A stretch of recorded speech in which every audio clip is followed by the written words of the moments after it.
नमस्कार, आज की बात में आपका स्वागत है। आज एक बार फिर बात करेंगे दिल्ली के लोगों की परेशानी की। दिल्ली में आज भी हवा सांस लेने लायक नहीं है और दिल्ली में आज भी यमुना का पानी हाथ से छूने लायक नहीं है।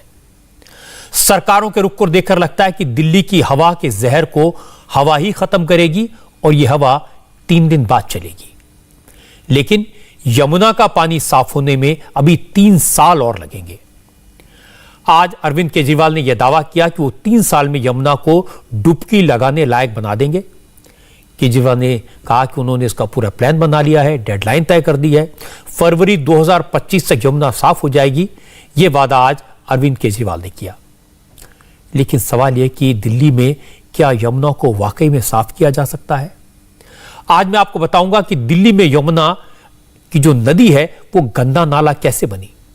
मैं आपको दिखाऊंगा कि दिल्ली में पहुंचते ही यमुना का पानी कितना गंदा हो जाता है, कितना जहरीला हो जाता है। यमुना के पानी में कौन कौन से जानलेवा जहर घुल जाते हैं। और आज मैं आपको यह भी बताऊंगा कि यमुना के पानी में जो जहर घुल रहा है वो आम लोग की जिंदगी पर कितना बड़ा खतरा है। दिल्ली में यमुना को साफ करना नामुमकिन नहीं है, पर मुश्किल बहुत है। इस बात को केजरीवाल भी जानते हैं। इससे पहले अरविंद केजरीवाल 5 बार यमुना को साफ करने की डेडलाइन तय कर चुके हैं। अब तक यमुना को साफ करने की उनकी सारी डेडलाइंस कई बार निकल चुकी हैं। आज एक नई तारीख सामने आई। मैं आपको बताऊंगा कि कैसे केजरीवाल के दावे पर सियासत हुई और दिल्ली के लोगों को केजरीवाल के दावे पर कितना यकीन है। लेकिन सबसे पहले आपको सुनवा देता हूं कि आज दिल्ली के मुख्यमंत्री ने आखिर कहा क्या। सभी देशवासी चाहते हैं कि दिल्ली से गुजरते वक्त यमुना साफ रहनी चाहिए, यमुना साफ होनी चाहिए। 70 साल लगे यमुना को इतना गंदा होने में। ये 70 साल का जो खराब किया हुआ सारा काम है, ये 2 दिन में तो ठीक नहीं हो सकता। तो मैंने इस वाले चुनाव में, जब दिल्ली का चुनाव लड़ा था, मैंने प्रॉमिस किया था दिल्ली वालों को कि अगले चुनाव तक मैं यमुना को साफ कर दूंगा और अगले चुनाव के पहले मैं भी यमुना में डुबकी लगाऊंगा और आप सब लोगों को यमुना के साफ पानी में डुबकी लगवाऊंगा। यमुना को साफ करने के लिए हम लोगों ने पूरा जोर शोर के साथ युद्ध स्तर के ऊपर काम शुरू कर दिया है। 6 पॉइंट्स का एक्शन प्लान है, जिसके जरिए हमारे इंजीनियर्स और ऑफिसर्स को पूरी उम्मीद है कि हम 2025 फरवरी तक यमुना को ज़रूर साफ कर लेंगे। एक एक पॉइंट पे मेरी नज़र रहेगी, एक एक पॉइंट पे स्पेसिफिक माइलस्टोन्स बनाए हैं कि ये काम अगले 1 महीने में क्या होगा, फिर 2 महीने में कितना काम होगा, फिर अगले 4 महीने में कितना काम होगा, 15 दिन में माइलस्टोन्स हैं। इसके ऊपर मैं बड़ी कड़ी नज़र रखूंगा। अरविंद केजरीवाल कह रहे हैं कि अगले चुनाव से पहले दिल्ली में यमुना को इतना साफ कर देंगे कि लोग यमुना में डुबकी लगा सकें। बात तो काबिले तारीफ है।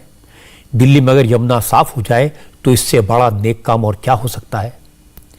केजरीवाल ने एक्शन प्लान भी बताया, लेकिन जिस यमुना पर एक्शन प्लान लागू होना है, जिस यमुना को साफ करने का वो दावा कर रहे हैं, उस यमुना का हाल है क्या, यह भी समझना जरूरी है। दिल्ली में यमुना के किनारे खड़े होकर आप सांस नहीं ले सकते, इतनी बदबू आती है, लगता है कि गंदे नाले के करीब खड़े हैं। और गलती से पानी में हाथ लगा तो समझिए दर्जनों बीमारियां साथ लेकर जाएंगे। पानी इतना गंदा क्यों है, यमुना इतनी मैली क्यों है, इन सवालों का जवाब जानने के लिए किसी साइंटिफिक स्टडी की जरूरत नहीं है। सबको पता है दिल्ली के 42 नाले सीधे यमुना में गिरते हैं। इनमें से 18 बड़े नाले हैं। ये नाले यमुना को भी नाला बना देते हैं।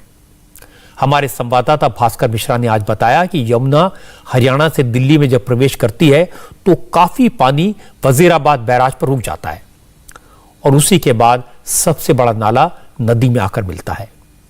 नजफगढ़ नाले से इंडस्ट्रियल वेस्ट और सीवर की गंदगी यमुना में गिर जाती है। इसीलिए यमुना जैसे ही दिल्ली में घुसती है वो नाला बन जाती है, उसमें से बदबू आने लगती है। जहां नाला नदी में गिरता है वहां साफ दिखाई देता है कि नाले का काला पानी नदी के पानी को गंदा कर रहा है। ये वो नजफगढ़ का नाला है जो काफ़ी मात्रा में गंदगी यमुना के अंदर लेके आता है। ये नाला मानेसर गुड़गांव होते हुए पूरी पश्चिमी दिल्ली का कचरा ले जाते हुए और उसके बाद बुराड़ी साइड का पूरा गंदगी लेते हुए इस यमुना नदी में आता है। अब आपको मैं दिखा रहा हूं कि क्यों शुरुआत इसकी यहां से हो रही है गंदगी की। सामने आप ये देखिए, ये वजीराबाद बराज है। यहां पे जो साफ पानी आता है उसको रोक लिया जाता है और बहुत कम मात्रा में यहां से पानी छोड़ते हैं यमुना नदी के लिए। यानी इस वक्त जो ITO या उससे आसपास जो भी पानी आपको यमुना नदी में दिख रहा है उसमें नाले का पानी ज्यादा है और नदी का पानी बहुत कम है। और एक तरह से ये मीटिंग पॉइंट है। आप अगर देखें, जो जहां पे इस गंदे नाले का पानी मिल रहा है यमुना नदी में, वो साफ दिख रहा है। विजिबल डिफरेंस आपको दिख जाएगा कि ये जब गंदे नाले का पानी मिलता है और दूसरी तरफ जो यमुना नदी का अपना पानी है, दोनों के कलर में साफ अंतर दिख रहा है। दरअसल 22 किलोमीटर यमुना बहती है राजधानी दिल्ली में। इसमें 18 बड़े नाले मिलते हैं और इसकी शुरुआत इसी नजफगढ़ ड्रेन से होती है, जो सबसे बड़ा नाला है और पूरे यमुना के को गंदा करने में एक बहुत बड़ा योगदान है इसका। ये वो जगह है जहां पे इस नजफगढ़ ड्रेन का पानी और यमुना नदी का पानी मिलता है। आप यहां पे साफ देख सकते हैं कि यमुना नदी का पानी साफ है और दूसरी तरफ जो नजफगढ़ ड्रेन का पानी है वो बिल्कुल काला है। और यही स्थिति हर जगह पे, ये दरअसल बारापुला नाला, सहादरा ड्रेन और नजफगढ़ ड्रेन, ये 3 बड़े नाले ऐसे हैं जिसकी वजह से यमुना नदी की हालत खराब हो रही है। तमाम जो पर्यावरणविद हैं वो सालों से इस बात को लेकर कह रहे हैं, सरकार को प्लान्स बता रहे हैं कि कैसे यमुना नदी को साफ कर सकते हैं, लेकिन उसके बावजूद भी आज तक कुछ नहीं हो पाया। एक बार फिर से ये प्लान बताया जा रहा है कि 3 साल के अंदर में यमुना नदी को साफ कर देंगे और यमुना नदी इस लायक हो जाएगी कि सीएम खुद भी डुबकी लगाएंगे यहाँ पे और बाकी लोग भी डुबकी लगाएंगे। लेकिन जब तक इस तरह के नाले यमुना नदी में आके मिलते हैं तब तक सफाई की उम्मीद कम से कम नहीं करनी चाहिए। अब आप कहेंगे कि दावे तो किए जाते हैं कि सुएज का पानी सीधे यमुना में नहीं गिरता। दावा तो यह है कि दिल्ली में 34 सुएज ट्रीटमेंट प्लांट काम कर रहे हैं जो नाले के पानी को साफ करके पानी में छोड़ते हैं। ट्रीटेड वाटर ही यमुना में गिरता है। अब यह फिगर तो सही है कि सुएज ट्रीटमेंट प्लांट से नालों का सिर्फ 60% पानी ट्रीट हो पाता है। दिल्ली में 720 MGD गंदा पानी रोज निकलता है। इसमें से 500 MGD ट्रीट हो पाता है, बाकी गंदा पानी यमुना में सीधा जाता है। जो झुग्गी बस्तियां हैं वहां जो स्वेज लाइन है ही नहीं। झुग्गी बस्तियों की सारी गंदगी सीधे यमुना में गिरती है। इसलिए जब नालों का पानी यमुना में गिरता है तो पानी का रंग बदल जाता है, काला हो जाता है। और भास्कर मिश्रा ने बड़ी आसानी से दिखाया। भास्कर की रिपोर्ट देखकर आप भी समझ जाएंगे कि अरविंद केजरीवाल भले ही दावा कर रहे हो कि 3 साल में यमुना को साफ कर देंगे, लेकिन ये इतना आसान नहीं है। मेरे पास ये 2 बॉटल है। मैं यहाँ वजीराबाद बराज से महज कुछ मीटर की दूरी पे हूँ। यहाँ नाले नहीं मिल रहे हैं यमुना में।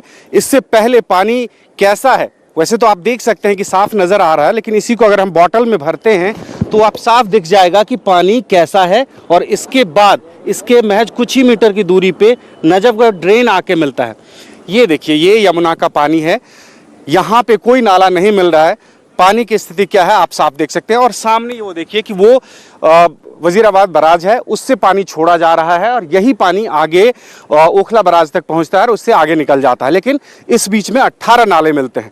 इसके जस्ट बाद है नजफगढ़ ड्रेन। अब मैं आपको ले चलता हूं नजफगढ़ ड्रेन से जो पानी आ रहा है और वो जब यमुना नदी के पानी में मिलता है तो उसके बाद पानी की क्या स्थिति होती है और कितना गंदा पानी होता है, ये दोनों में अंतर हम देखेंगे।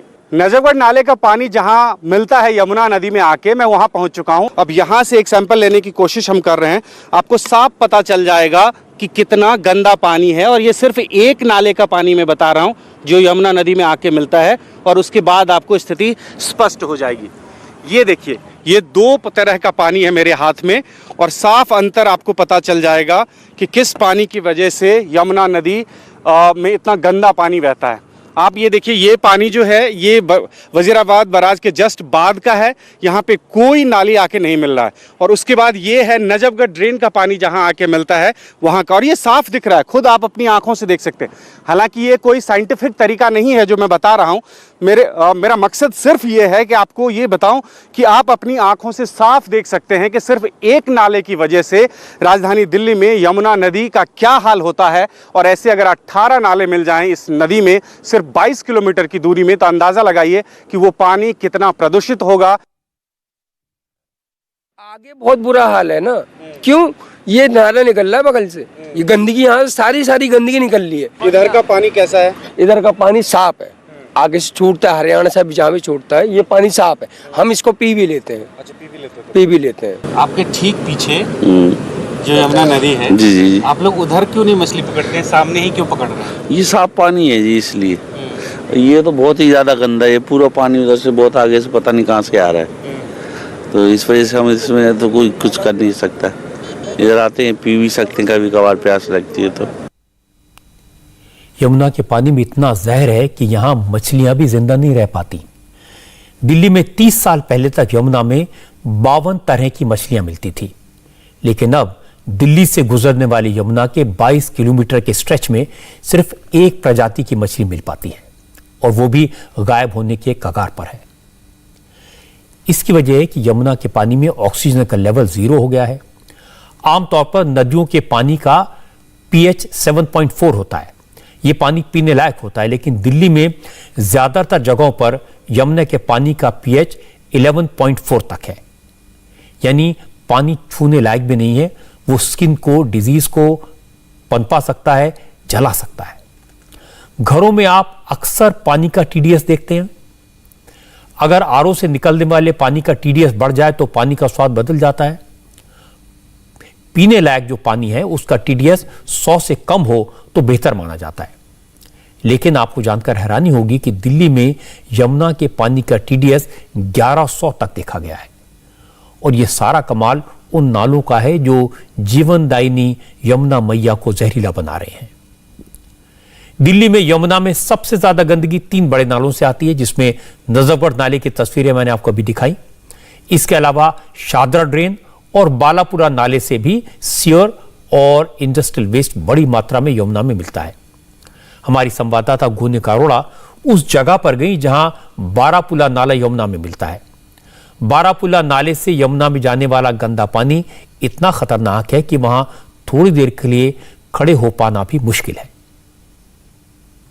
ये बारापुला फ्लाईओवर के बिल्कुल नीचे का नाला है, और ये नाला दिल्ली के लगभग दिल्ली के काफी हिस्से से गुजरता हुआ यहाँ पर इस बारापुला नाले पर पहुंचता है, और उसके बाद यहाँ से आगे यमुना नदी, जो कि यहाँ से सिर्फ चंद कहें 500 मीटर या 1 किलोमीटर की दूरी पर है, वहां पर जाकर मिलता है। अगर इस नाले की बात करें तो ये नाला काफी पुराना है, इसमें इंडस्ट्रीज का वेस्ट है, इसमें घर का वेस्ट है, और ये सारा गंदा पानी कितना गंदा है ये आप देख सकते हैं। या इतना गंदा, इतनी बदबूदार यहाँ पर ये जगह है कि यहाँ तक पर खड़े होना तक मुश्किल है। तो सोचिए, यही गंदा पानी जब यमुना में जाकर मिलता है तो यमुना को कितना ज्यादा गंदा करता है। और ये सिर्फ एक नाले की स्थिति है, दिल्ली में ऐसे कई और नाले हैं जो कि यमुना के पानी में जाकर मिलते हैं और फिर यमुना के पानी को गंदा करते हैं।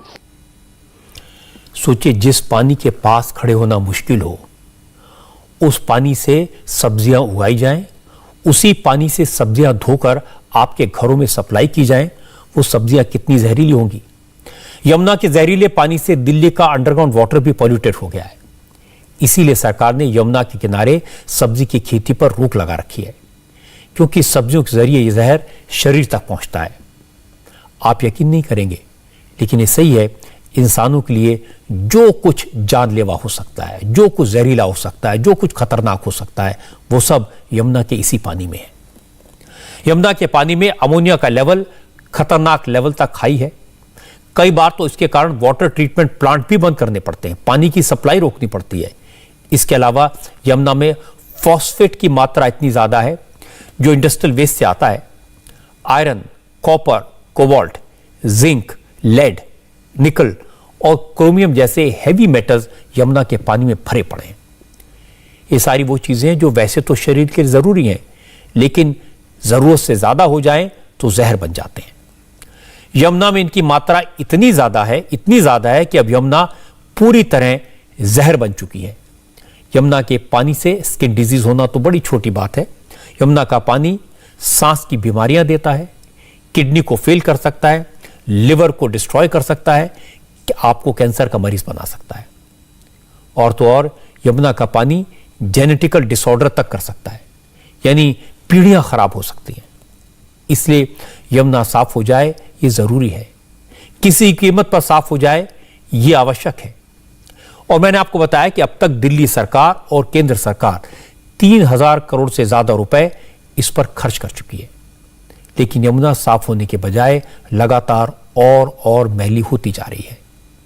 हालांकि आज केजरीवाल ने दावा किया कि उन्होंने एक नया एक्शन प्लान बना लिया है, 6 स्टेप तय कर दिए हैं, वो खुद इस पर नजर रखेंगे और 3 साल में यमुना को साफ कर देंगे। नए सीवर ट्रीटमेंट प्लांट बना रहे हैं, एग्जिस्टिंग प्लांट्स की कैपेसिटी बढ़ा रहे हैं और एग्जिस्टिंग प्लांट्स में जो आउटपुट निकल रहा है उसको और ज्यादा शुद्ध करने का प्रयास कर रहे हैं। दूसरा, 4 गंदे नाले जो हैं इनका हम इन सीटू वहीं पे एक अलग टेक्नोलॉजी का इस्तेमाल करके वहीं पे पूरे नाले की सफाई एज इट इज, वहीं पे पानी को कहीं ले जाना नहीं पड़ेगा, उसकी सफाई कर रहे हैं। इंडस्ट्रियल वेस्ट के ऊपर नकेल कसेंगे। जितने एफ्लुएंट ट्रीटमेंट प्लांट हैं जो काम सही से नहीं कर रहे उनको सही से काम करवाया जाएगा और इंडस्ट्री जो इंडस्ट्री अपना ट्रीटमेंट के लिए वेस्ट नहीं भेजेगी उस इंडस्ट्री को बंद किया जाएगा। झुग्गी झोंपड़ी क्लस्टर्स में जन सुविधा कॉम्प्लेक्स हैं, उनके टॉयलेट्स हैं, वो टॉयलेट्स का सारा गंदगी जो है वो कुछ जगह तो सीवर में जाता है, लेकिन कई जगह पे ये स्टॉर्म वाटर ड्रेन में जो बारिशों के पानी वाली नालियां हैं, नालियों में बहा दिया जाता है।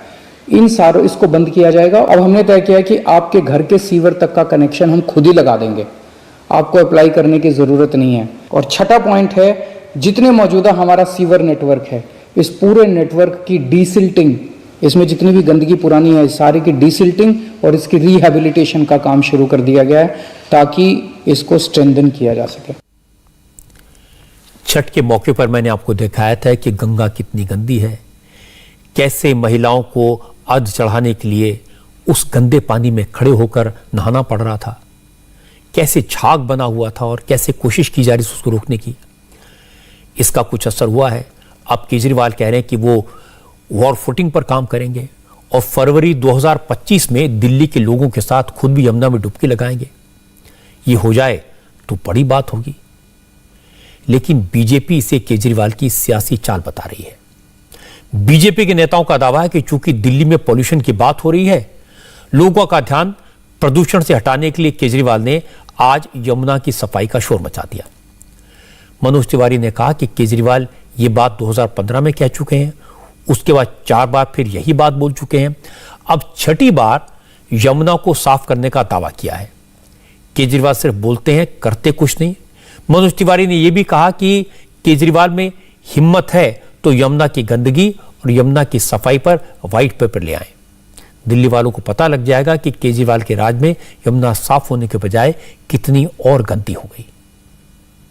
आपके मंत्रियों के वो सभी स्टेटमेंट, वो सभी बयान, चाहे वो विधानसभा के फ्लोर पे दिया हो, मीडिया में दिया हो, कॉन्क्लेव में दिया हो, अखबारों में दिया हो, वो अब वायरल है कि आप 5 साल में यमुना जी को साफ करेंगे, आप डुबकी लगाएंगे, लोगों के साथ नहाएंगे और उसको अब छुपाया नहीं जा सकता।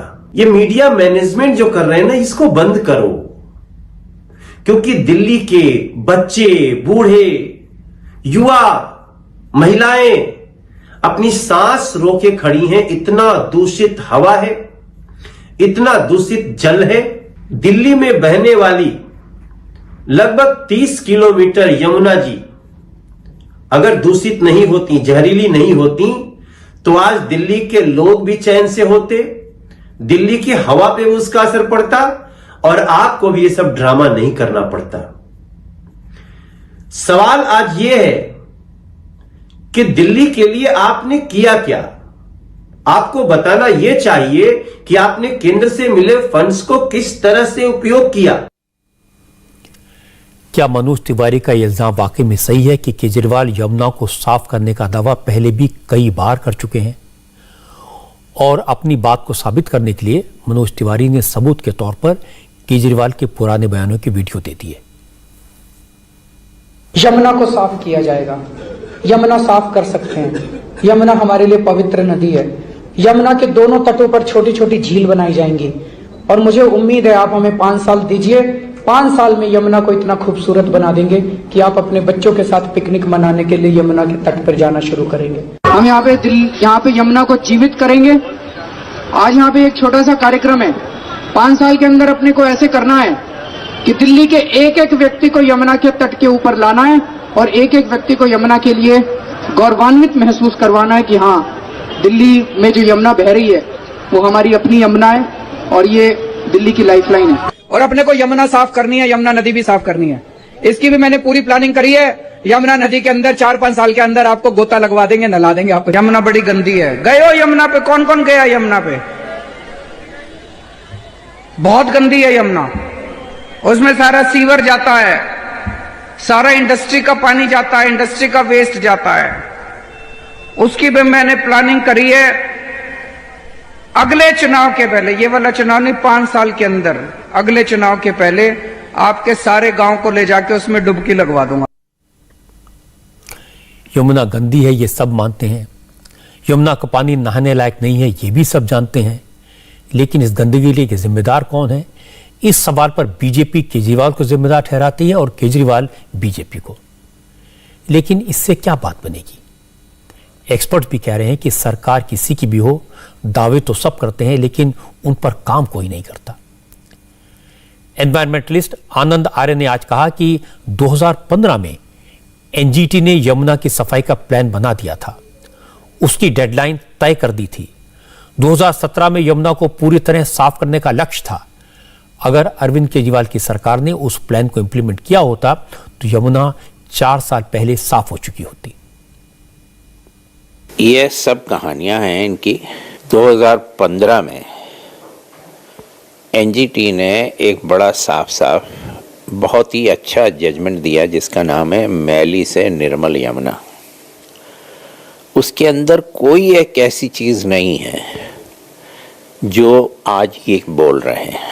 उसमें सब कुछ उसमें लिखा हुआ है कि प्रदूषण का स्रोत क्या है, कितना पोल्यूशन है, उपाय करने के लिए क्या क्या एक्शन लेना पड़ेगा, वो कौन लेगा, उसके लिए पैसा कहाँ से आएगा, कितने दिन में होगा और कैसे होगा, यह सब उसके अंदर साफ साफ शब्दों में लिखा हुआ है। तो मेरे को तो केजरीवाल सरकार से ये पूछना है कि मानता हूँ कि कोई भी काम एक दिन में नहीं होता है, पर क्या 2500 दिन काफ़ी नहीं है उसके लिए? जनवरी 2015 का जजमेंट है और आज नवंबर 2021 हो गया। एक और एक्सपर्ट गुंजन मिश्रा ने अलग बात की। गुंजन मिश्रा ने कहा, कुछ भी कर लो, जब तक यमुना में नेचुरल फ्लो नहीं होगा, अविरल नहीं होगी, तब तक यमुना साफ नहीं हो सकती, जब तक इसमें ज्यादा पानी नहीं छोड़ा जाएगा। यमुना को साफ करने के लिए ये जरूरी है।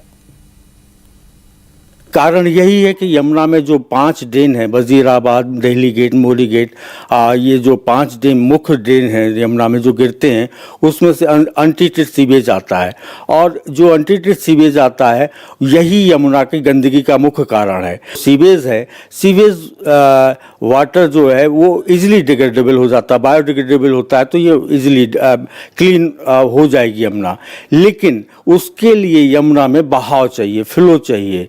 जो एक एनवायरमेंटल फ्लो होता है या इकोलॉजिकल फ्लो होता है वो यमुना में ना के बराबर है। तो कोई अगर ये क्लेम करता है कि यमुना हम साफ कर देंगे 2025 तक या 23 तक, ये तो एक बरगलाने वाली बातें हैं, जनता को बेवकूफ़ बनाने वाली बातें हैं कि यमुना साफ कर देंगे। यमुना कहाँ से साफ कर देंगे जब उसमें फ्लो है ही नहीं, पानी ही नहीं है, तो यमुना साफ कहाँ से कर देंगे आप? ये बात सही है कि यमुना में फ्लो नहीं है। यमुना दिल्ली में आने से पहले साफ होती है और दिल्ली से निकलकर औरैया तक पहुंचते पहुंचते काफी हद तक एक बार फिर साफ हो जाती है। एक्सपर्ट कहते हैं कि नदी खुद को साफ करती है, लेकिन यह जरूरी है कि नदी में बहाव बना रहे। क्योंकि दिल्ली में यमुना का ज्यादातर पानी खींच लिया जाता है और बदले में नाले का पानी छोड़ दिया जाता है, तो फिर यमुना को साफ करने की उम्मीद कोई कैसे कर सकता है? सवाल यह है, दिल्ली के लोगों की प्यास बुझाने के लिए यमुना से पानी लेना जरूरी है, तो फिर क्या किया जाए? उपाय एक ही है, सबसे पहले नालों के पानी को यमुना में सीधे जाने से रोका जाए। वाटर ट्रीटमेंट प्लांट और ज्यादा बनाए जाएं। जो प्लांट हैं उन्हें फुल कैपेसिटी में चलाया जाए और इसके साथ साथ दिल्ली में पानी के पुराने सोर्सेस को दोबारा जिंदा किया जाए। कुल मिलाकर यमुना को सियासी मुद्दा बनाने के बजाय, बड़े बड़े वादे और दावे करने के बजाय सही नीति और सही नीयत से काम किया जाए तो यमुना का उद्धार हो जाएगा। और अगर यमुना साफ हो गई तो दिल्ली वालों का उद्धार हो जाएगा। इसीलिए मैं तो प्रार्थना करूंगा कि अरविंद केजरीवाल यमुना को साफ करने में कामयाब हो, 2025 तक यमुना साफ हो जाए। यमुना की गंदगी के बाद, दिल्ली के प्रदूषण के बाद, अब बात करते हैं महाराष्ट्र की सियासत में मिली धमकी की। इस वक्त महाराष्ट्र में खुलकर एक दूसरे को देख लेने की बात हो रही है। आज सियासी पारा चढ़ गया जब शरद पवार ने धमकी दी। शरद पवार की धमकी के बाद जबरदस्त बयानबाजी हुई। महाराष्ट्र सरकार के मंत्री बीजेपी के नेताओं से हिसाब बराबर करने की बात कहने लगे। शिवसेना के नेता बीजेपी वालों को देख लेने की बात कहने लगे और बीजेपी के नेताओं ने कहा कि वो धमकी से डरने वाले नहीं है, जो करना है करके दिखाओ। असल में ये दुश्मनी शुरू हुई है अनिल देशमुख की गिरफ्तारी से, जो महाराष्ट्र के होम मिनिस्टर थे। और जब शरद पवार ने पार्टी के कार्यकर्ताओं के सम्मेलन में कहा कि अनिल देशमुख को जितने दिन, जितने घंटे, जितने मिनट जेल में रखा जाएगा, उसके एक एक पल का हिसाब चुकाना होगा। शरद पवार ने इल्जाम लगाया कि महाराष्ट्र के बीजेपी नेताओं के कहने पर केंद्र सरकार महाविकास अघाड़ी के नेताओं को झूठे केसेस में फंसाकर जेल भेज रही है। शरद पवार ने बिल्कुल सीधे सीधे कहा कि महाराष्ट्र की सत्ता हाथ से निकलना बीजेपी को बर्दाश्त नहीं हो रहा, इसलिए अब सेंट्रल एजेंसीज के जरिए बदला लिया जा रहा है। चौकशा करतात, छापे वाचतात, काही फजामध्ये निघत नाही। किती उदाहरणं सांगू आपल्याला, अशी अनेकांची उदाहरणे आणि म्हणून आपल्या हातामधून महाराष्ट्र राज्य गेलं ते परत मिळवता येत नाही। त्यासाठी या प्रकारे लोकांना त्रास देणं, अटक खर्च करणं, बदनामी करणं हे काम आज दिल्लीच्या भाजप सरकारच्याकडून महाराष्ट्र राज्य गेलं ते परत मिळवता येत नाही। त्यासाठी या प्रकारे लोकांना त्रास देणं, अटक खर्च करणं, बदनामी करणं हे काम आज दिल्लीच्या भाजप सरकारच्याकडून केलं जातंय। अनिल देशमुख पर 100 करोड़ की वसूली का इल्जाम है। मनी लॉन्ड्रिंग के केस में वो जेल में है। शरद पवार के भतीजे और महाराष्ट्र के deputy chief minister Ajit Pawar और उनके परिवार की 1000 करोड़ की संपत्ति अटैच कर ली गई है। शिवसेना के कई नेताओं के खिलाफ भी करप्शन के आरोपों की जांच की जा रही है। इसीलिए शरद पवार नाराज हैं। हालांकि अब तक एनसीपी, शिवसेना और कांग्रेस के नेता केंद्र सरकार पर इल्जाम लगा रहे थे, लेकिन सीधे सीधे धमकी वाले अंदाज में किसी ने बात नहीं की थी। क्योंकि शरद पवार महाराष्ट्र में इस सरकार के पेट्रन हैं, सबसे सीनियर लीडर हैं, महाविकास अघाड़ी के सबसे बड़े नेता हैं। इसलिए जब शरद पवार ने मोर्चा खोला तो दूसरे नेताओं ने भी बोलना शुरू कर दिया। शिवसेना के प्रवक्ता संजय राउत ने कहा कि बर्दाश्त करने की भी लिमिट होती है। मर्यादा बीजेपी ने तोड़ी है, केंद्र सरकार ने एजेंसियों का मिसयूज किया है, तो अब हिसाब तो चुकाना पड़ेगा। सबको हिसाब चुकाना पड़ेगा। जिस तरह से हमारे लोगों को राजनीतिक बदले की भावना से गलत इल्ज़ाम लगा के, गलत एविडेंस बना के या तो जेल भेजा जाता है या केंद्रीय जांच एजेंसी टॉर्चर कर रही है, उसमें से हम भी गए हैं। लेकिन हमने ये कहा कि हम डरने वाले नहीं, सबको पूरा हिसाब चुकाना पड़ेगा। पवार साहब ने जो कहा है उसको मैं एंडोर्स करता हूं। क्योंकि मामला शरद पवार का है, इसलिए महाराष्ट्र बीजेपी के नेता संभल कर बोल रहे हैं। शरद पवार के बयान पर बीजेपी ने ऐतराज जताया।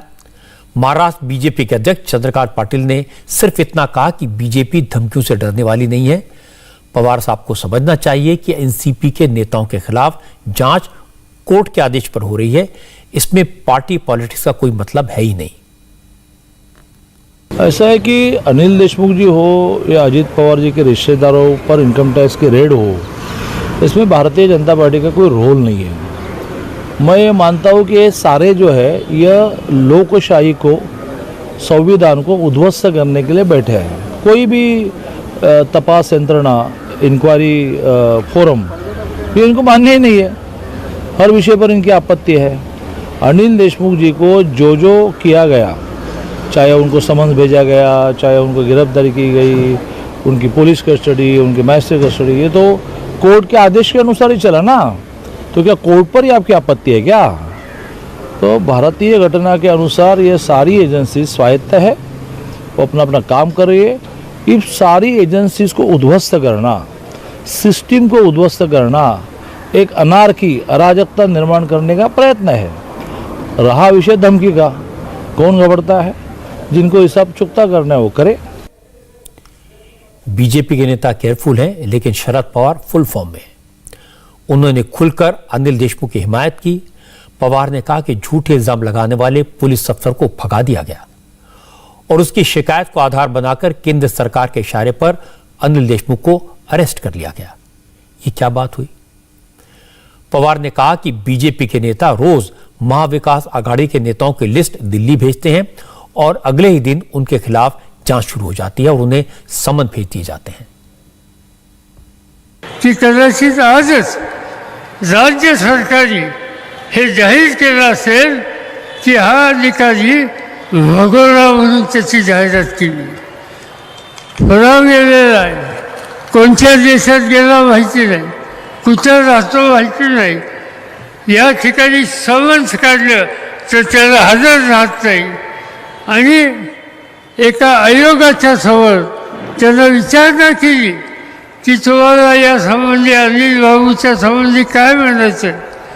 त्याचे उत्तर त्या ठिकाणी कळवलं लेखी, मला काही म्हणायचं नाही आणि मला काही म्हणायचं नाही हे जर तुम्ही आज सांगत असाल आणि तुम्ही केलेले आरोप खोटे आहेत, हे खऱ्या अर्थानं पुढे येते आणि त्यामुळे आज तुम्ही कुठल्याही देशात आहात का देशाच्या बाहेर आहात हे मला माहिती नाही, पण पुढे यायला तोंड दाखवायला तुमची तयारी नाही, अशा प्रकारचं काम जो अधिकारी करतो तो अधिकारी आज बाहेर आहे आणि अनिल देशमुख आत आहेत। शरद पवार की बात सही है कि परमवीर सिंह की शिकायत पर ही अनिल देशमुख के खिलाफ जांच शुरू हुई, लेकिन बाद में परमवीर सिंह के खिलाफ भी महाराष्ट्र के कई जिलों में केस दर्ज किए गए। परमवीर सिंह पूछताछ के लिए हाजिर नहीं हुए तो उनकी गिरफ्तारी के लिए वारंट जारी हो गए और आज मुंबई की एक कोर्ट ने परमवीर सिंह को एब्सकॉन्डर घोषित कर दिया। हालांकि परमवीर सिंह ने गिरफ्तारी से बचने के लिए सुप्रीम कोर्ट में अर्जी लगाई है, लेकिन आज सुप्रीम कोर्ट ने परमवीर सिंह को फिलहाल राहत देने से इनकार कर दिया। सुप्रीम कोर्ट ने परमवीर के वकील से पूछा आखिर परमवीर है कहां, दुनिया के किस कोने में है, देश में है या विदेश में है। कोर्ट ने कहा जब तक इस बात का जवाब नहीं मिलता तब तक उनकी गिरफ्तारी पर रोक जगाने पर सुनवाई नहीं हो सकती। जब परमवीर सिंह को सुप्रीम कोर्ट से राहत नहीं मिली तो एनसीपी ने एक बार फिर हमला बोला। जयंत पाटिल ने कहा कि आरोप लगाने वाले छुप रहे हैं और जिन पर आरोप लगे वो अनिल देशमुख जेल में हैं, इसलिए हिसाब तो चुकता करना पड़ेगा। जो ऑब्जेक्शन था, जिन्होंने खत लिखा, वो परमवीर सिंह अब लापता है, मिल नहीं रहे। अगर कोई भाग रहा है तो उसके लेटर पे और उसके सुझाव पे अगर किसी राष्ट्रवादी में या कोई किसी भी पार्टी, राजनीतिक पार्टी में कोई 30-40 साल जिसकी करियर बन चुकी है, उसको तकलीफ देना ये गलत है।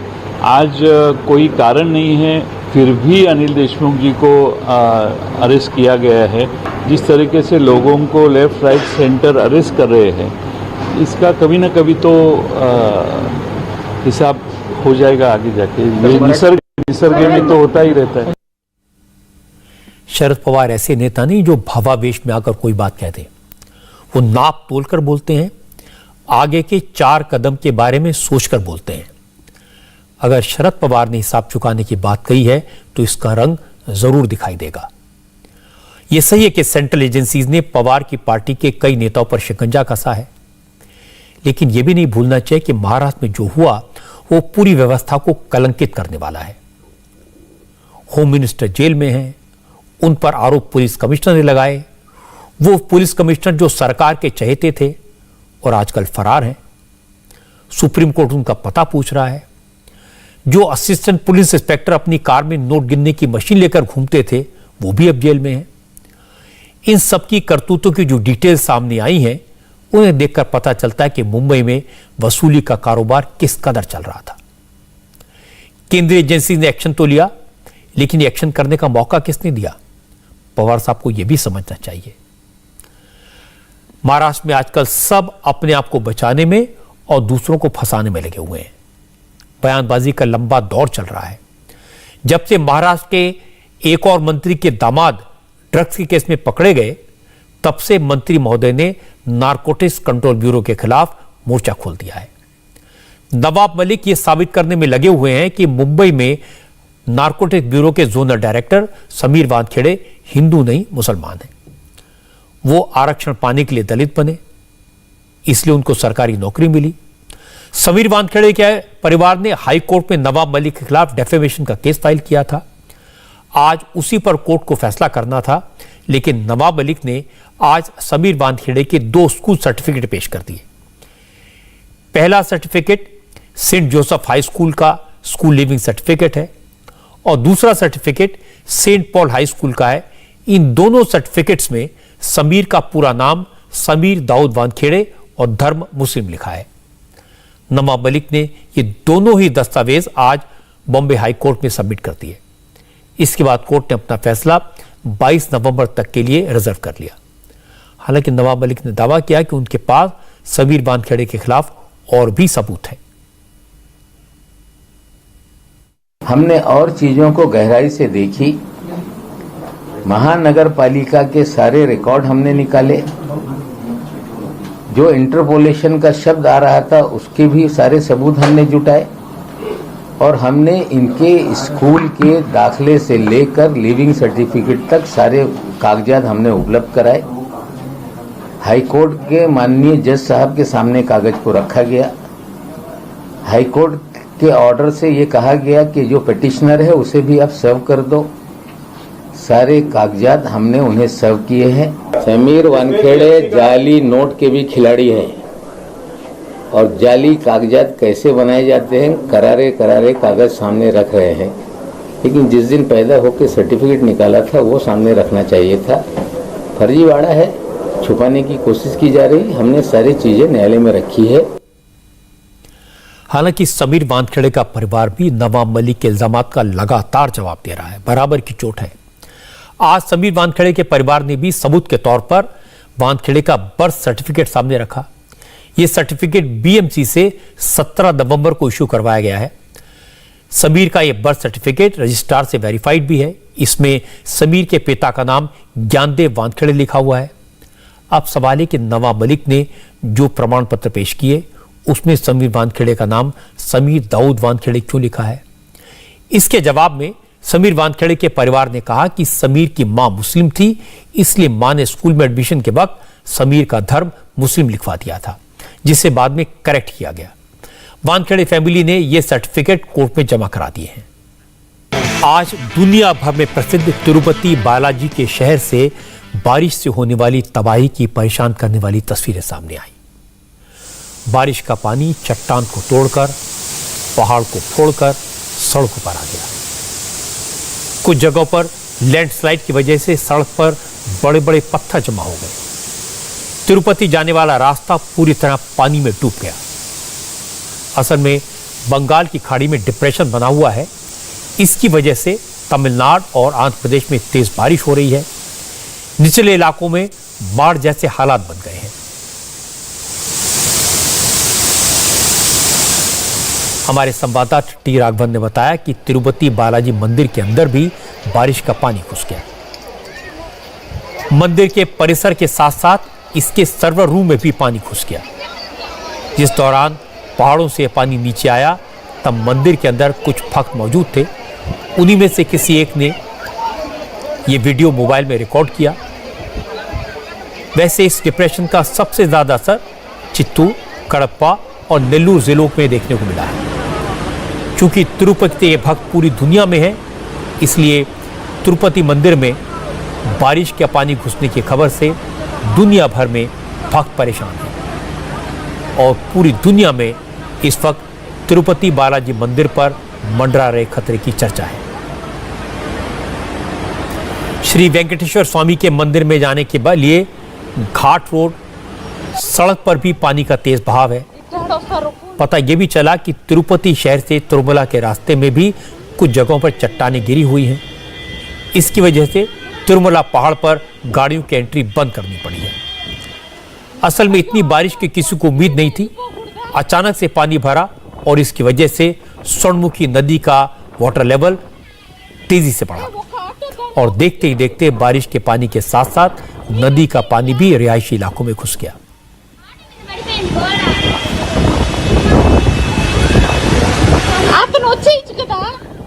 पानी का बहाव इतना ज्यादा था कि बड़ी बड़ी गाड़ियां इसमें बहती हुई दिखाई दी।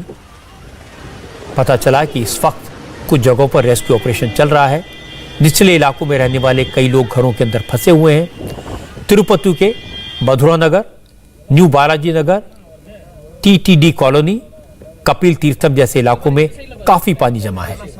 इसी तरह तिरुपति अर्बन, तिरुपति रूरल और रेनीगुंटा मंडल जैसे इलाकों में भी लोग पानी की मार झेल रहे हैं।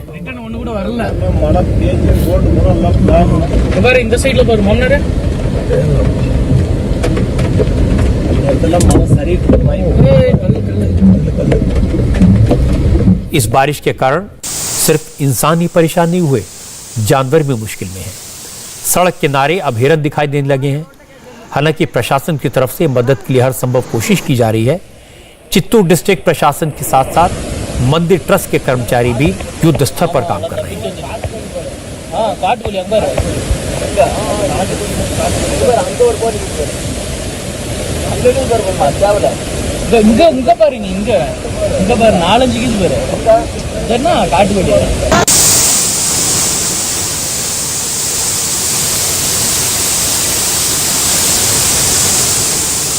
आज लद्दाख में रक्षा मंत्री राजनाथ सिंह ने रेजोंग ला वॉर मेमोरियल को इनॉग्रेट किया।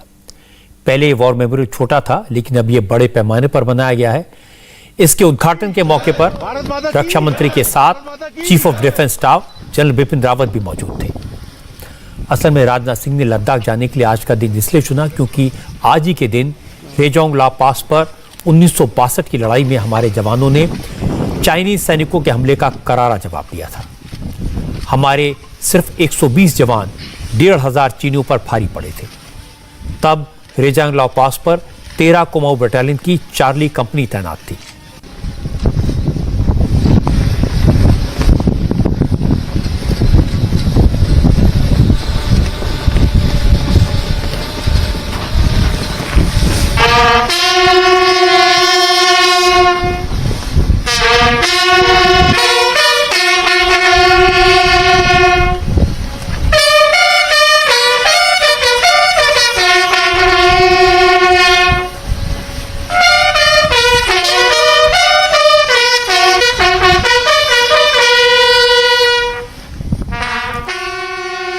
चार्ली कंपनी को मेजर शैतान सिंह लीड कर रहे थे।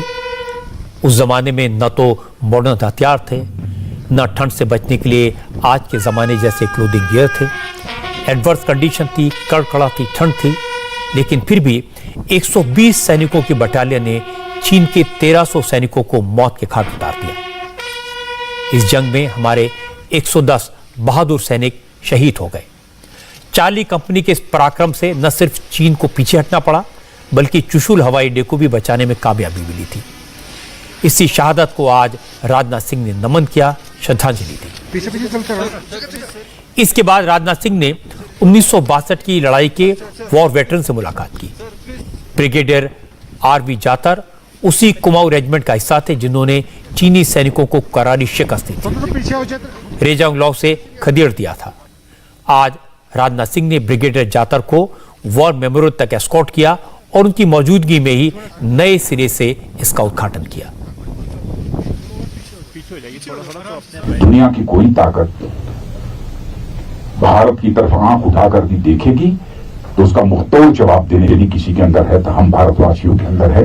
हमें अपने सेना के जवानों पर फक्र है, अपने सेना के जवानों पर पूरा भरोसा है।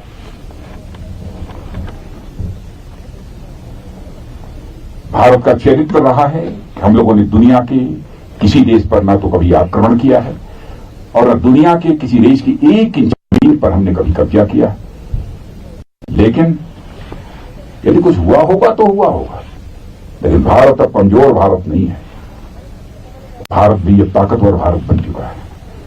प्रधानमंत्री माननीय नरेंद्र मोदी के रूप में हमें एक सशक्त नेतृत्व भी इस भारत को प्राप्त हुआ है। बहनों भाइयों, 1962 की जंग हमारी फौज की सबसे मुश्किल लड़ाई थी। न हथियार थे, न ट्रेनिंग थी, जूते तक नहीं थे। ऐसे हालात में भी हमारे बहादुर फौजियों ने अपनी मातृभूमि की रक्षा के लिए, एक एक जमीन की रक्षा के लिए खून का एक एक कतरा बहा दिया। इसीलिए 1972 के शहीदों को जितनी बार नमन किया जाए उतना कम है। मुझे खुशी है कि राजनाथ सिंह वहां गए और उन शहीदों को सम्मान दिया। ये देश का सम्मान है। देश को आज भी अपने उन जवानों की शहादत पर गर्व है। इंडिया टीवी हर वक्त हर जगह डाउनलोड करने के लिए सर्च करें India TV news Google play store या ऐप स्टोर पर।